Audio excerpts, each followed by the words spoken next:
Hey, this is Troy from Planet 76. We've got some really good Sixers-focused content coming your way today. Make sure you subscribe to the pod so you can be in the know when we release new content. Enjoy the show.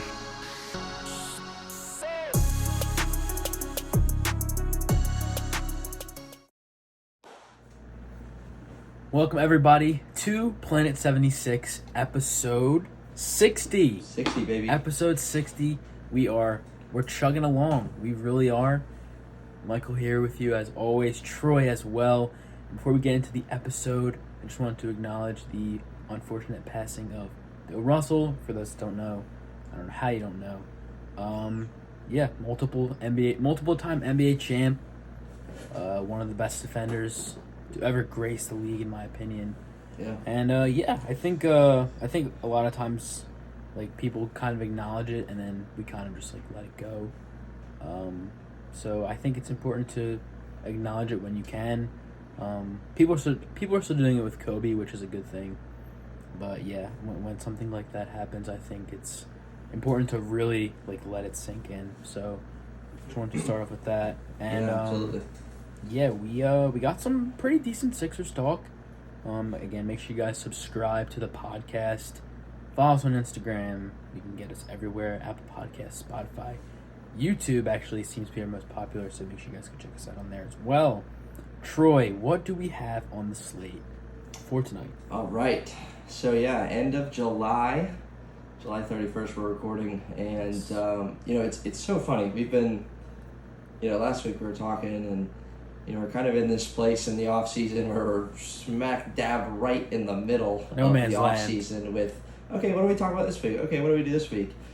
Summer league's over. Free agency's certainly well under, done kind of where, people are pretty much on their teams now. There's still some free agents out there, but that's kind of over. Trades have dwindled down a little bit. Trade talk has dwindled down, and, we're entering August tomorrow, and, the season will be here before you know it. Training camp and whatnot, and preseason and all that fun stuff. But anyway, it's interesting how in the middle of that, in the middle of where we find ourselves, the Sixers are in the news with some tampering investigation underway. So the NBA opened, I guess this news came out yesterday, the day before, on the 29th and 30th, opened an investigation into possible tampering and early contact on their free agent signings of James Harden, PJ Tucker, and Daniel House. I know you have a lot to say here, but what was your initial reaction to that, and what are you kind of thinking now as it's been a couple days? My initial reaction is the same as my reaction now. I'm just thinking a lot of teams in the NBA tamper. There's a lot of discussion going on between teams, players, and teams. So I don't feel it's right to single out the Sixers. I know for a fact that, I don't know 100% know, but, Daryl Morey is someone that's had his fair share of going against the grain, if you will, the past few years, being a GM, being a face in the NBA within the league. So I'm not saying there's some sort of bias there on Adam Silver's part, but I can definitely see how he has certain guys and certain teams that he not singles out, but that he definitely looks to more than others, because let's be honest, the Knicks have been talking to Jalen Brunson for months. Right. And there's no report on that. There's no investigation on that. So I don't really understand it. But again, it's whatever, I'm sure Daryl isn't surprised, and I'm kind of surprised, but hey, if that's really how they want to spend their time, then they want to play hardball. Adam Silver, go for it, man.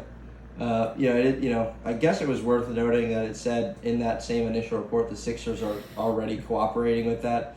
I don't know how you, as an NBA team, don't cooperate and say, oh no, but they're going to investigate. They're going to investigate whether or not you want to or not. But I guess that was worth noting. It's kind of interesting what you said though.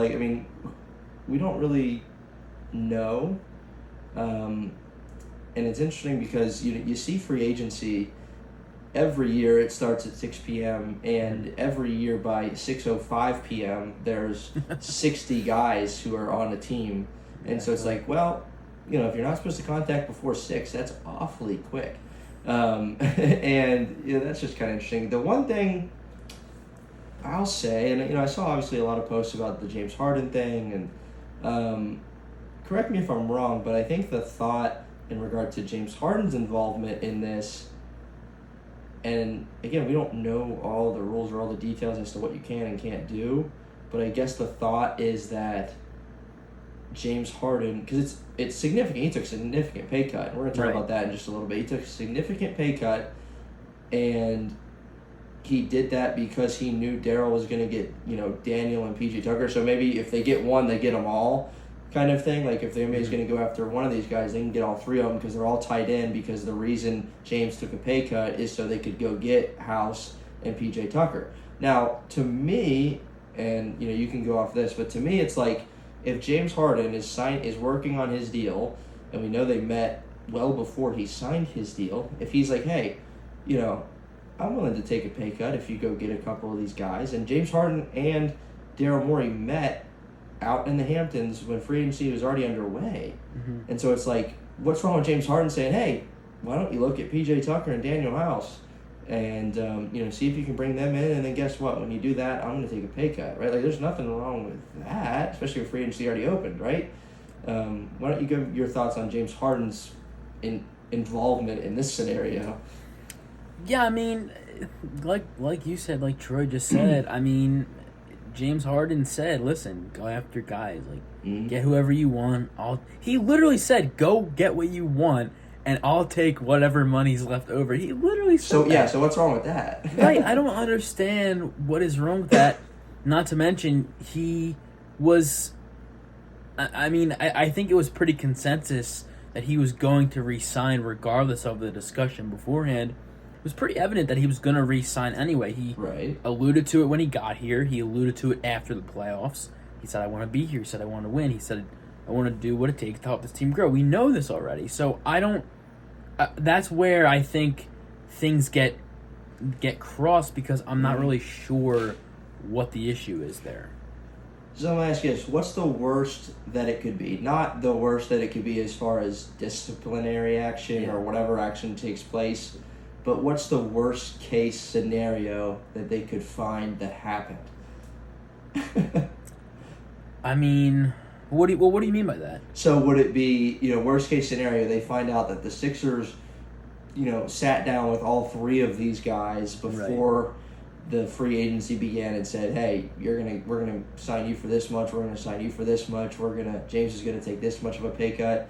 I mean, I guess that's worst case scenario as to what they could find in this investigation, that all of that conversation took place prior to free agency opening, right? I mean, that's, I guess, worst case scenario as far as their findings.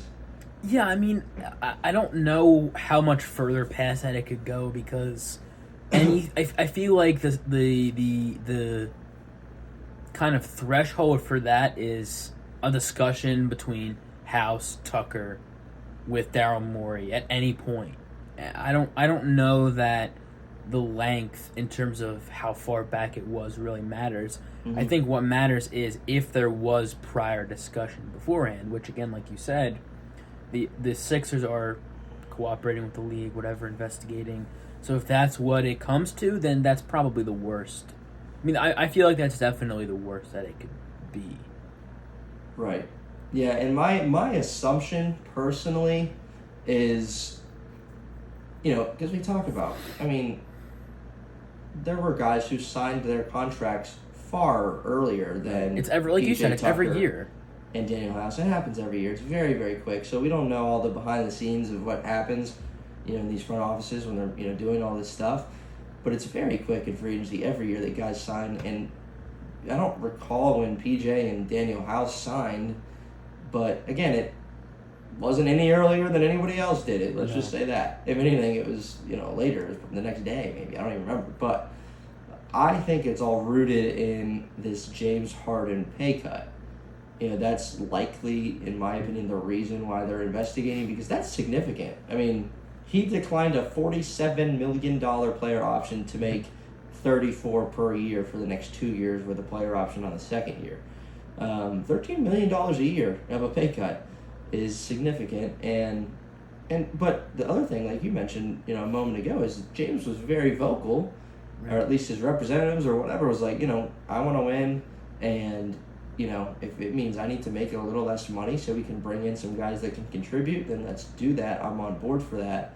But obviously the NBA thinks that's a little fishy. So that's the thing. Like he again, you're right, totally right. Again, he was extremely vocal about it. It was recorded multiple times and posted online for everyone to see. He said, "I want to win. Mm-hmm. I will do what it takes to help this team grow in the offseason." And then he signed the contract and said, "I told Daryl, sign whoever you need. I will take whatever's left." It's there. There's no secret conversation going on. Harden said, "Okay, this is what we should do, and then I'll just do whatever else happens." Like, right. You get what I'm saying? Everything was out there to have been seen by anyone who was interested, aka Adam Silver. Yeah. It's all very strange. Yeah. Very, very strange. So we'll see what comes from it. You even see, unbiased, not Sixers reporters saying what you said of, the Knicks have been in contact with Jalen Brunson for months, Right. and his dad is like a scout or assistant. Or something like that. And I think his agent worked for the Knicks too. So it's like, right. So it's hello. Like, yeah. So there's so much going on, and yet, and again, that's from just an NBA reporter who takes note of that and says, "Well, wait a minute, the Sixers are being investigated, but look what's going on over here." So very interesting. We'll see what comes from it, I guess. But one thing, kind of related, obviously, coming out of that is just for us to chat a little bit, and we'll get into a couple fun things to close out. But a couple things that we want to touch on now is just kind of taking each of these four guys or three plus James Harden that are new to the Sixers and kind of grading that however you want to do that, and just kind of chat about these four guys. So we got James Harden on a 2-year, $68 million deal, again declining that $47 million player option for this year. PJ Tucker signed a 3-year, $33 million deal. Daniel House signed a 2-year deal. And the Sixers acquired Anthony Melton for Danny Green and a 23rd overall pick in the draft this year. So if you want to go at this individually, or if you want to go at this as a collective, or if you want to do both, why don't we talk about these new pieces, these new additions for the Sixers, and better, worse than what we had, wherever you want to go with that. What's your thoughts on what we've done? I mean, it's pretty simple to me, really. The Sixers' overall roster, much improved. Mm-hmm. They got the guys they needed to get. Melton, House, Tucker, perfect for what the Sixers needed in the offseason. They got Harden on a lesser contract, on a cheaper contract, exactly what they needed to do. Hopefully Harris is here to stay. I'm banking on that. Exactly, in my opinion, what the Sixers needed to do. In my opinion, if it wasn't already obvious, the Sixers did exactly what they needed to do this offseason. I have no complaints. The only minor thing is I wish Danny Green didn't get injured. But It did end with the Sixers acquiring someone who's way younger, who also fits the timeline, and I think who can contribute a little more than Danny Green can. So I'm okay with that. I think the Sixers did exactly what they need to do. If I had to give them a grade, I'd give them an A. I would give them a A, whatever the lowest A is, A minus A. I think they had a fantastic offseason. I definitely think they got better as well. Maybe not low to better, but I think they definitely improved. Mm-hmm. Do you have any issues at all? And I agree with you. I mean, I like it. I like what they've done. I especially like the Anthony Melton, because no one saw that one coming. Not at all. We saw some of these other stuff. There was a lot of PJ Tucker talk, and Daniel House isn't a surprise either, of course, with his connection, with Houston and all that. But do you have any? And we've talked about this a month ago when it went down. But do you have any issue or thoughts regarding PJ Tucker's contract? 3-year, $33 million. He's 37 years old, 38 years old. We know what he can do. We know what he's capable of, but any issue? I mean, maybe we weren't going to get him for less, and so maybe that's why we're okay with it, but anything there stick out? I have no issues with the contract because that's exactly what you're paying Danny Green. He's getting $10 million a year, and if he was playing, he'd be getting that money anyway. So why not give it to someone who is playing, who is just as good, maybe better, especially defensively, and Danny Green's a little bit younger, but not. I don't think it's enough to really, make any real difference, make any real strong difference. Yeah, personally, I think PJ Tucker plays younger. Yeah, honestly, and I think again what he brings you defensively, I think a lot of that money itself is worth it for what he gives you defensively. But he's also a really great corner 3-point shooter, similar to Danny Green. So you're getting a lot of Danny Green in PJ Tucker, but a little more. Right. Also for a little more money, but just about the same if you really look at it. Yeah, he's an excellent 3-point, knockdown shooter from the corner. Yeah. Which isn't a change from Danny. You know what I mean? It's not like we have to adjust and add this new guy who can knock down spot-up threes from the corner, which I think will be beneficial because he's stepping into a role that Danny Green played well, offensively from the corner 3 position, and so he can step right in. He's going to help us on the boards. I mean, he killed us in that Miami series when we played them. Shout out to PJ Tucker, but yeah, I mean, I think he's going to contribute. There's obviously been a lot of talk about that contract, but I personally don't mind it either. I'm certainly not going to mind it when he comes out and has a really, really good start to the season, and we just love the grit and the grind that he provides for the Sixers, offensively, defensively. Just hustle plays. I mean, I think Philly's going to love him. So I just hope he can keep it up. You know what I mean? Hope he can keep up the way he's been playing. The last X amount of years of his career. He's a tough guy, and I think he's going to contribute well. So, we hit on this last week, but real quick,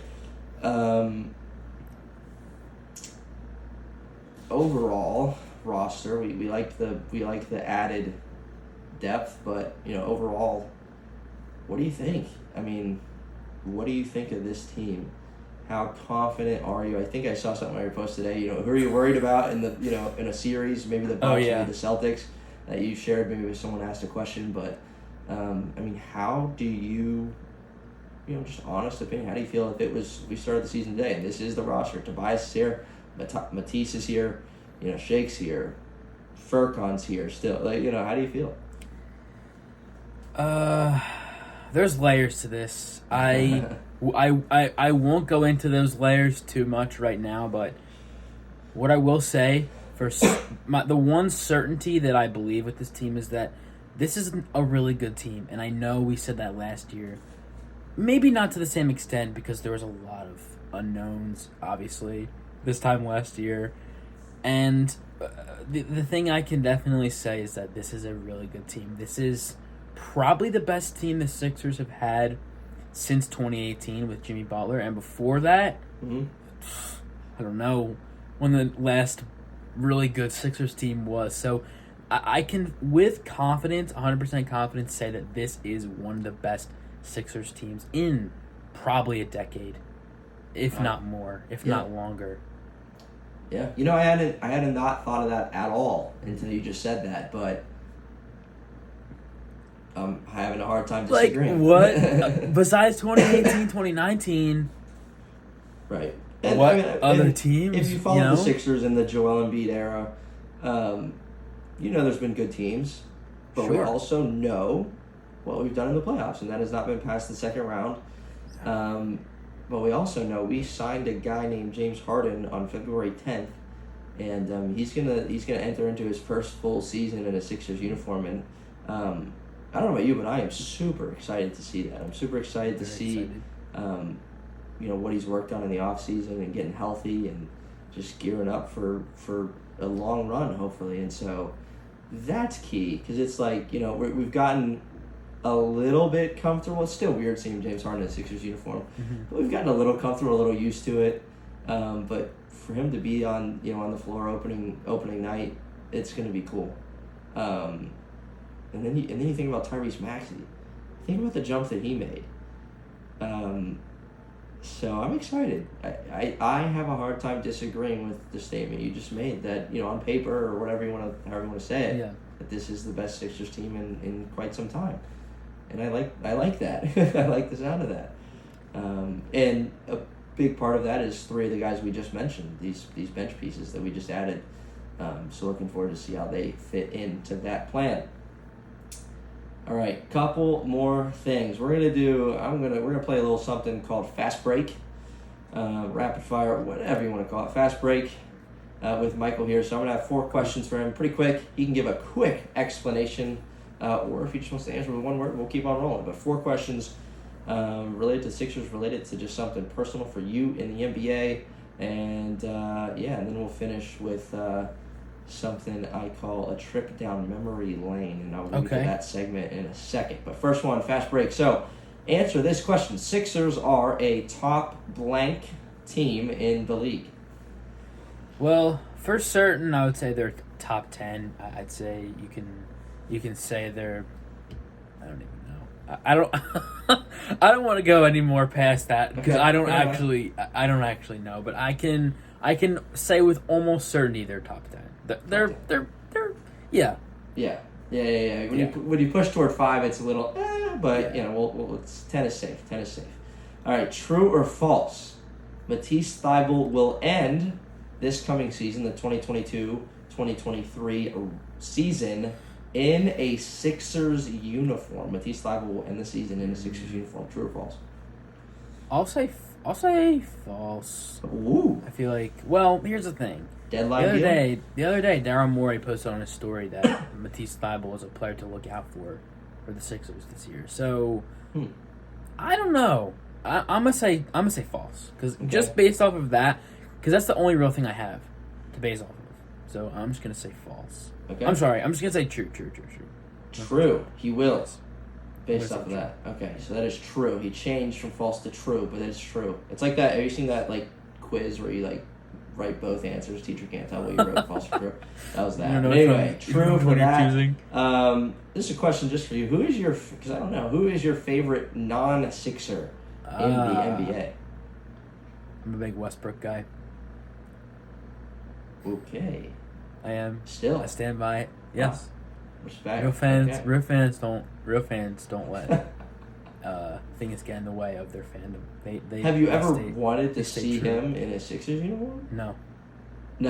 I don't believe he fits with the Sixers. It would be cool. 10 years ago, you might have wanted that, or I mean, just not in the Joel Embiid era, maybe. Not Joel Embiid era, because, like I said, I'd buy the jersey. That'd be awesome. But for the success of the team, it would not be a good idea. Right. Okay. Yeah. So not only is he loyal to his players, but he's very loyal to his team, and he can see the big picture.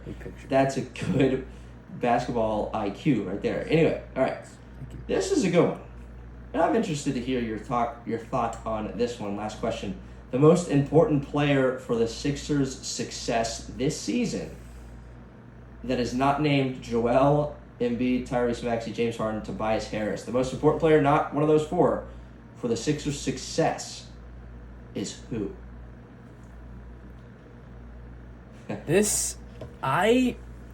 A lot of questions I can really rattle home and answer and really give why, but I saw this on the outline before. I just gave it a quick glance, and I was like, I don't know.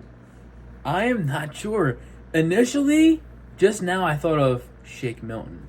Okay. I'm not sure why, but I think I'm going to stick with that answer because it was the first one. And then I immediately thought Melton, but I'm going to go with Milton because that's the first name I thought of. Okay. I think I've said it here before. I've said it on my page as why. I think he brings an element to the Sixers that they don't otherwise have without him. His scoring, I think, brings a lot, and we weren't really able to see that on full display last season because of his injuries. He didn't really get a ton of minutes, all these things that stopped him from really getting out there. But I think his shot creation, his scoring ability brings a lot to the Sixers that they wouldn't have otherwise. So, I'm going to say Shake. I'm pretty confident in that. Okay. Yeah, that's a good one because inconsistent year last year. He was more consistent the year before, less injuries, and that's a good one because it's also, we talked about it last week on last episode, on episode 59, where does Shake fit into this new look bench and all that fun stuff. So Shake Milton, important to the Sixers' success in the 2022-2023 NBA season. that was Fast Break. Now, let's take a trip down memory lane. I'm going to put you on the spot. Continue to put you on the spot. I'm going to answer this one too, but I'm just curious. So we've talked a lot this summer about the Sixers bench. We've talked a lot about tonight, added bench depth. I'm curious, not the best players. I'm curious as to who have been your favorite. You got a couple on the wall back there. Yes. Who have been your favorite, bench/role players in since the Sixers have been good over the last X amount of years with Joel Embiid, and who have been your two favorite bench players, role players, and why? Well, wait, who's your favorite non-Sixer? My favorite non-Sixer? Yeah. That's I would say Javon Carter / Miles McBride because they went to West Virginia. That's fine. I would say that. I would say my favorite non-Sixer is De'Aaron Fox. Okay. I like De'Aaron Fox a lot. Okay. I loved him in college, and yeah. Very solid. Very solid. All right. So your Well, favorite two, yes. trip down memory lane. I mean, this can date back, Joel, 2016, 2017, or even this year. Who's your favorite two players, role players? This Just is for kind fun. of a hard choice for me. There's quite a few that come to mind for me. Actually, there's more than quite a few. There's a lot, actually. They're all pretty recent guys. Sixers role players of the past were just not good. So That's not what I asked, though. I said your favorite. I know, that's what I'm saying. Like I didn't really like because a lot, my favorite, not good. Like these guys behind me, Dario was great. TJ was great. They're great players. I wouldn't say I was a huge fan of them. Right. Whereas with a Furkan Korkmaz per se, huge fan. Seth Curry, huge fan. Huge fan. JJ Redick, he's on my shirt here. Huge fan. So, I really like Seth Curry here, man. He was, you know what? Seth Curry, Furkan. Seth Curry was fantastic here. Just so valuable to this team. Great player, but I know this is his favorite. He was one of my favorite role players. And then Furk, I have his jersey. Right. So and I also have Shake's jersey, but I gotta get at least say Furk. Yeah, I gotta give the nod to Furk. So why? I get the Seth Curry, but why Korkmaz? Why has that been one of your favorites over the years? I really liked him back. I guess probably 2018. Really, I think that's when he had mostly his. I guess not his better years, but I think some of his better years with the Sixers. And I was thinking, this guy, he's very solid. And that's kind of carried over to the past few years. I just kind of found a liking because, I thought he was solid. I still think he's very solid, and I still think he can be a contributor to this team. A lot of people disagree with me on that, but I think he can be. Okay, you heard it here. Ready for mine? Yeah. So I had, I guess, 5 guys. Yeah, same. 5 guys come to mind when I wrote this question. I was like, okay, let's just, we're talking about the bench. Let's think about some of our favorites.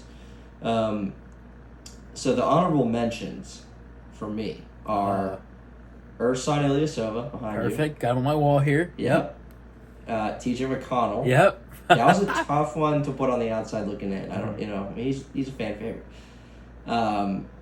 Number 3, Marco Bellinelli. Oh, that's a good one, though. Come on now. That's a solid one. With the, what was it, the toe on the line against Boston where we ended up losing in overtime? Yeah, that was fun. Confetti. Shot off the Rockets inside. Yeah, that was great. And then my favorite 2, if I had to pick 2, one, just because, would be Mike Scott. Oh. He was here what? He had 2 good years. He had 1 good year and then one where he kind of lost his role on the team. And then he was awful got after benched. that. But yeah, Mike Scott, man, the Hive. Getting in the fight at the Eagles game. Oh my gosh. So many memories. Mike Scott Hive. Yeah, I ordered one of my friends a shirt, like a Mike Scott shirt, just because it was hilarious and like good times. Anyway, and then my favorite. Some people might log off after hearing this just because they're not the biggest fan of his, especially lately. But honestly, I couldn't think of a different player than Matisse Thybulle. Some people might hate me. Some people might give me a weird look like you just did. I can't help it. Now, you asked me that a year ago. That's an easy answer. Yes. It's a little more difficult to say yes, just because of the lack of improvement on offense.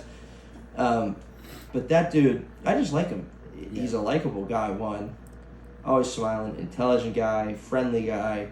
And then you think about what he does on the court. He's the most unique NBA player there is because of how bad he is on the offensive end, and yet he plays on a contending team, a good team in the NBA because of what he does defensively. And some games I just wish there was a Matisse cam, just so you can follow him the entire time on defense. Maybe not on offense, but on defense. Just because what he does is so unique, he's so crafty, he's so gifted, and so I find myself when he's in the game just watching him because what he does is pretty amazing. And so I've just enjoyed that over the years. Now, am I going to be very upset if he's not a Sixer anymore? I'm good over it, because we've seen what he can do and been impressed by it, but also been discouraged by what he does offensively. But he's one of my favorites, man. Yes.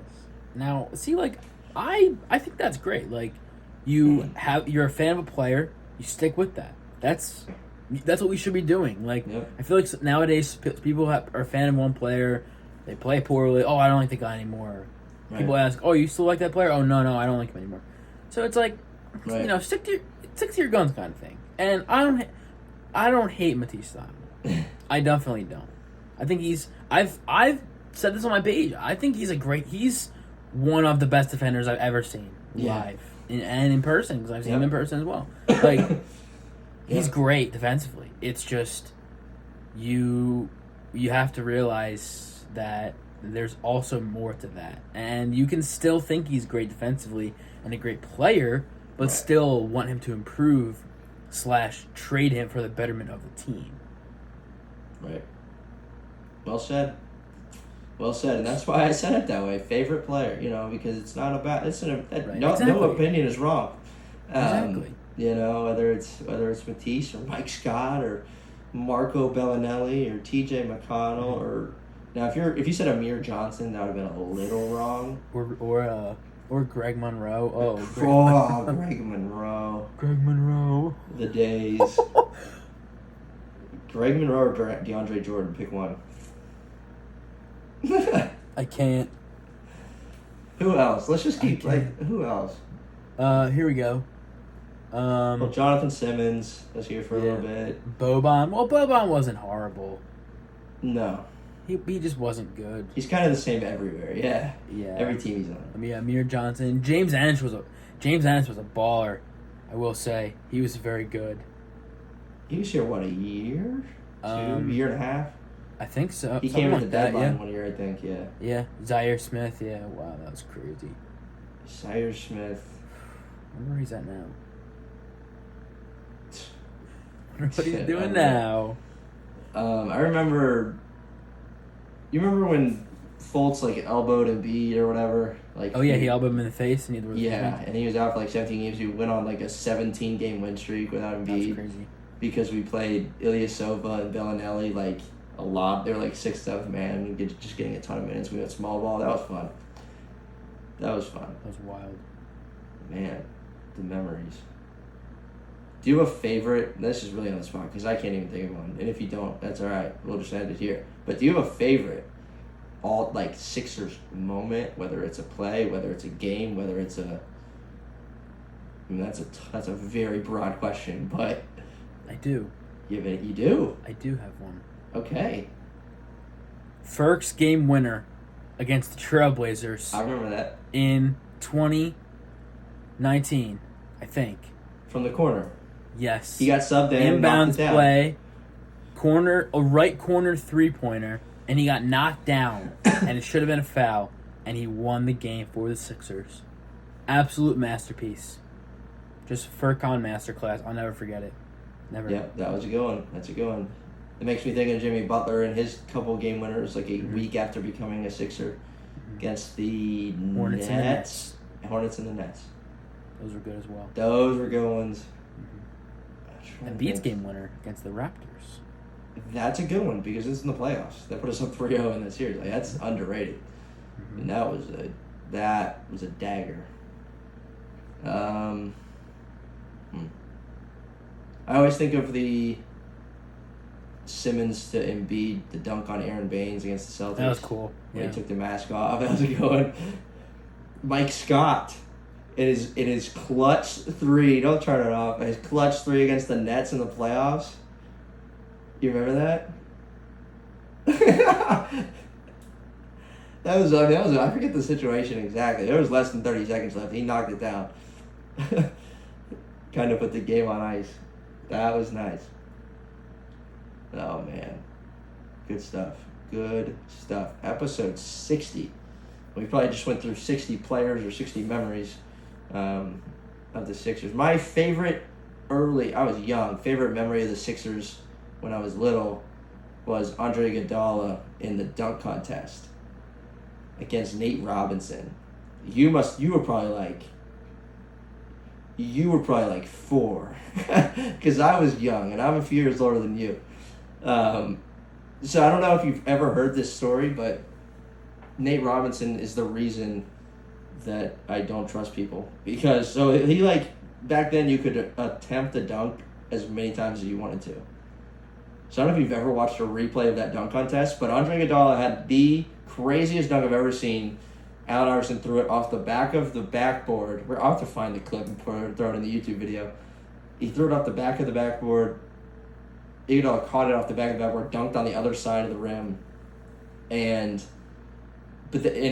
was like a 50. But then Nate Robinson tries to dunk literally 14 times and got it on the 14th time and ended up winning the dunk contest. No, he's the reason they changed the rule, I guess. Like, it was so annoying. But that was one of my favorite memories because Iguodala went off and somehow lost the dunk contest because the guy's 5'9". He was. Anyway. Good memories. I gotta find that Iguodala dunk, dude. Filthy. And then I'll find Nate Robinson dunking a million times. That's exactly right. Something else going on.